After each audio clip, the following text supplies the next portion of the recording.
주식 2억 굴리기. 오늘은 제약주에 대해서 같이 알아보겠습니다. 저는 주린이고요. 그리고 영어를 공부하는 사람이기도 합니다. 좀 부정확한 정보가 있더라도 이해해 주시기 바랍니다. 그리고 종목 추천 영상은 아닙니다.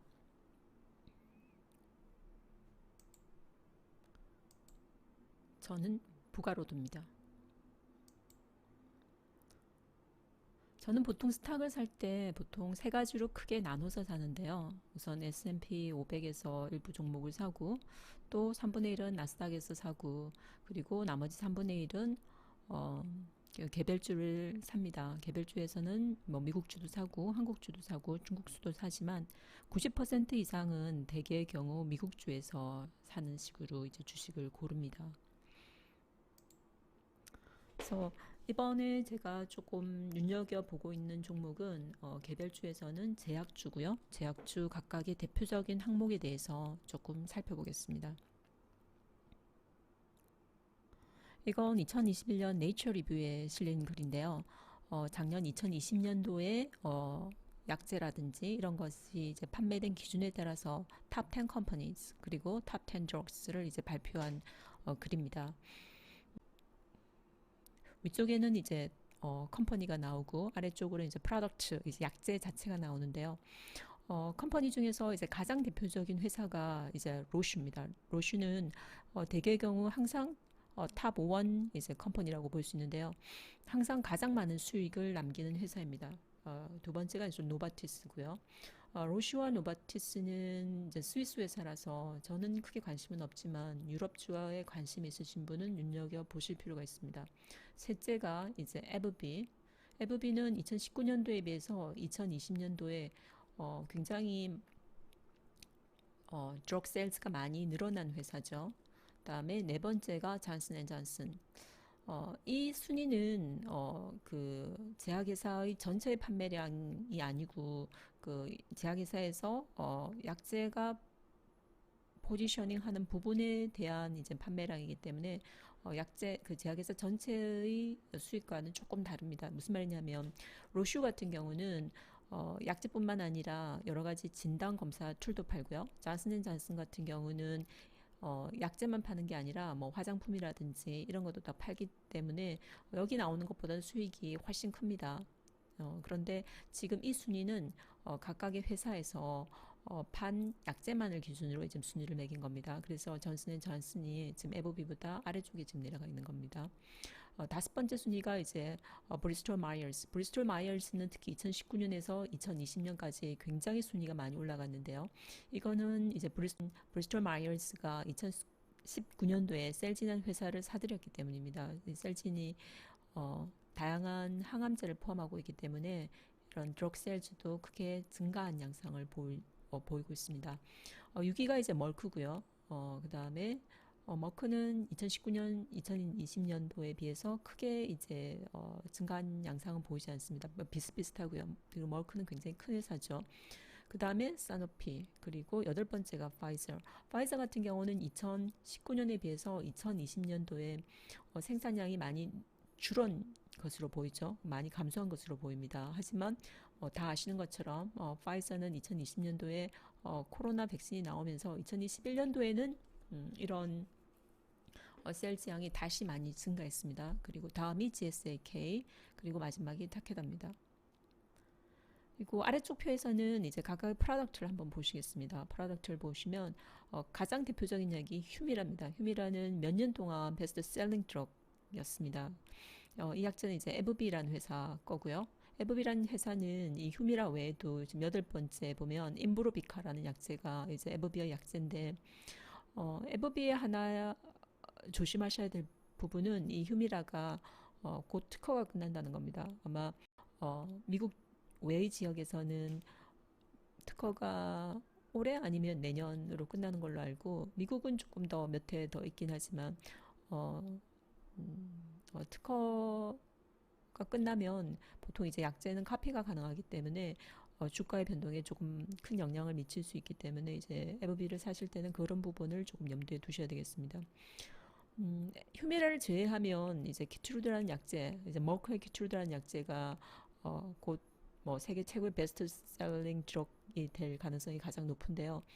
특히 이제 키트루다 같은 경우는 대표적인 폐암 치료제로 잘 알려져 있습니다. 하지만 이제 키트루다는 굉장히 특이한 기전으로 이제 암을 치료를 하기 때문에 폐암 외에도 다양한 암의 치료제로 쓰이고 있고, 그래서 보시는 것처럼 2019년도에 비해서 2020년도 약제 판매량이 굉장히 늘었고, 아마 2025년도에는 더 많은 약제 판매량이 늘 거라고 예측을 하고 있습니다.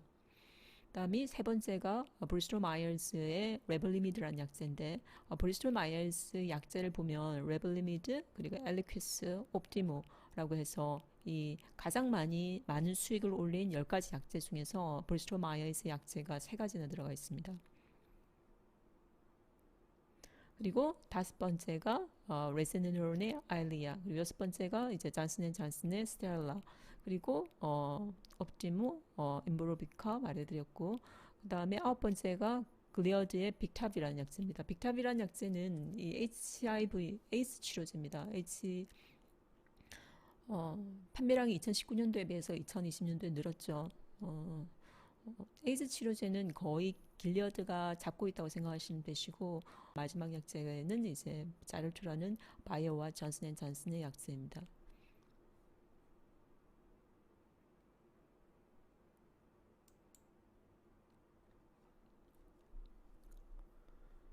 그래서 각각의 이제 회사들을 조금 보면 이게 에브비, 존슨앤존슨, 브리스톨 마이어스, 머크, 파이저, 그리고 길리어드, 개인적으로 관심을 갖고 있는 바이온텍까지 넣어봤는데요. 이제 존슨앤존슨이 사실 덩치는 거의 가장 큰 회사라고 볼 수가 있습니다. 그리고 그 다음에 이제 시가총액을 봤었을 때 머크와 파이저가 그 다음이고, 에버비는 조금 더 덩치가 작고 이제 볼스톰 아이얼스라든지 이런 건 이제 크기가 더 작죠. 뭐 길리어드나 이제 바이온텍스는 이 앞에 회사에 비하면 훨씬 더 이제 시가총액이 훨씬 더 줄어든 양상을 보이고 있습니다.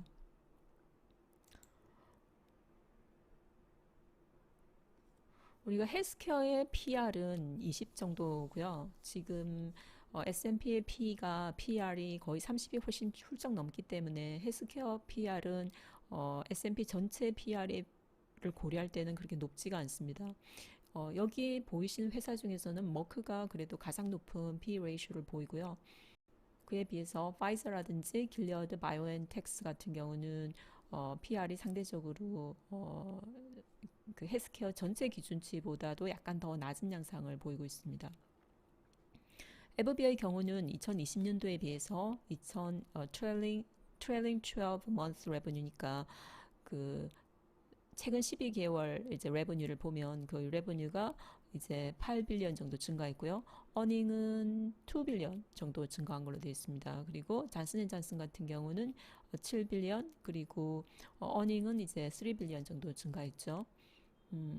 브리스톨 마이어스는 보면 레버뉴는 이제 42빌리언에서 44빌리언이니까 2빌리언 증가한 걸로 되어 있고, 어닝은 계속 네거티브를 보이는 양상을 보이는 것처럼 보이지만, 이건 말씀드린 것처럼 2019년에 셀진을 사들였기 때문에 생긴 여파로 보시면 되겠습니다. 멀크 같은 경우는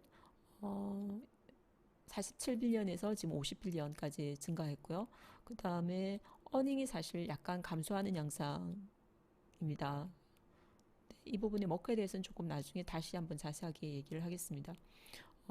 가장 큰 성장을 보인 게 사실 파이저입니다. 파이저는 거의 14빌리언 정도 증가를 했고요. 레버뉴가 이제 어닝도 거의 6빌리언 정도 증가를 했으니까 다른 회사가 증가한 레버뉴에 비해서 월등하게 높은 성적을 보이죠. 이제 길리어드 같은 경우가 2빌리언 증가했고, 그리고 어닝이 굉장히 많이 증가한 것처럼 보이지만 사실 길리어드도 2020년도에 이뮤노메딕스라는 회사를 샀기 때문에 이때 어닝이 많이 감소한 것처럼 보이는 양상이고, 평균 어닝이 한 이 정도라고 생각을 하시면 됩니다. 바이오엔텍스는 2020년도까지는 굉장히 덩치가 작은 제약회사였습니다. 그러다가 2020년도에 이제 파이자와 함께 이제 코로나 약제, 코로나 백신이 이제 바이오엔텍스에서 개발을 했었죠. 그러면서 지금 레버뉴가 2020년도에 비해서 거의 10배가 넘는 레버뉴의 성장을 보이고 있죠. 어닝도 마찬가지고요. 제약회사의 특징은 사실 그 레버뉴라든지 뭐 어닝이 일반적인 우리가 텍 컴퍼니처럼 아주 뭐 몇십 퍼센트 성장을 보이거나 이런 경우는 사실 쉽지가 않습니다. 그래서 좀 서서히 증가하신다고 생각하시면 되시고, 근데 제약회사의 약간 큰 장점이라고 하면 특히 이제 이렇게 큰 거대 제약회사의 특징 중에 하나는 이렇게 디비든 우리가 이제 배당금이라고 하죠. 이제 배당금의 퍼센테이지가 꽤 많이 높은 편입니다. 여기서 보시면 언뜻 봐도 이제 3% 정도에 해당하고, 이제 에버비가 최근에 이제 주가가 많이 떨어졌기 때문에 디비든이 지금은 4%가 훨씬 넘고, 길리어드 같은 경우도 4%가 훨씬 더 넘는 걸로 되어 있습니다. 물론 배당 자체만으로 이제 어떤 주식을 고르는 기준이 되지는 않겠지만요. 좀 여튼 안정적인 주식을 고르고자 하는 사람들은 제약주를 생각해 볼 수도 있을 것입니다. 그래서 앞에서 보여드렸던 걸 다시 한번 보면 머크 같은 경우는 2017년부터 2020년까지 계속해서 증가하는 레버뉴를 보이고, 그 다음에 어닝은 약간 감소하는 양상을 보이지만 머크 자체의 약재 라인이 키출자는 향후에 계속 증가할 가능성이 많은 약재이고, 만약에 이제 머크가 음, 지금 경구용 코로나 약제도 나왔기 때문에 만약에 코로나 약제가 어, FDA 통과가 되면 지금보다 레버뉴라든지 어닝이 훨씬 더 많이 개선될 요지가 많습니다. 다만 머크는 현재도 이제 PE 레이쇼가 38로 일반적인 헬스케어 평균보다 굉장히 높은 편입니다. 그래서 머크는 PE 레이쇼가 38이라는 일반적인 헬스케어의 PE 레이쇼에 비해서 상대적으로 약간 높게 책정이 되어 있다는 게 단점이 될 수는 있겠고요. 하지만 키토르다라는 굉장히 전도 유망한 항암 약제 라인을 갖추고 있다는 장점도 있고, 그리고 배당금도 좋고, 만약에 이제 코로나 약제까지 나오게 된다면 사실 주가 상승의 여지는 더 있을 수도 있다고 생각을 합니다. 다만 그러니까 좋은 주식이긴 한데 지금 가격이 적정하냐 이 부분에 대해서는 약간 고민이 있지만, 머크를 가지고 있으신 분들은 가지고 있는 게 좋을 것 같고, 새로 살 정도인가 이 부분에 대해서는 어쨌든 각자 고민을 조금 해보셔야 될 것 같습니다. 파이자 같은 경우는 사실 2017년도부터 지속적으로 조금 감소하고 있었습니다. 회사 전체의 수익이.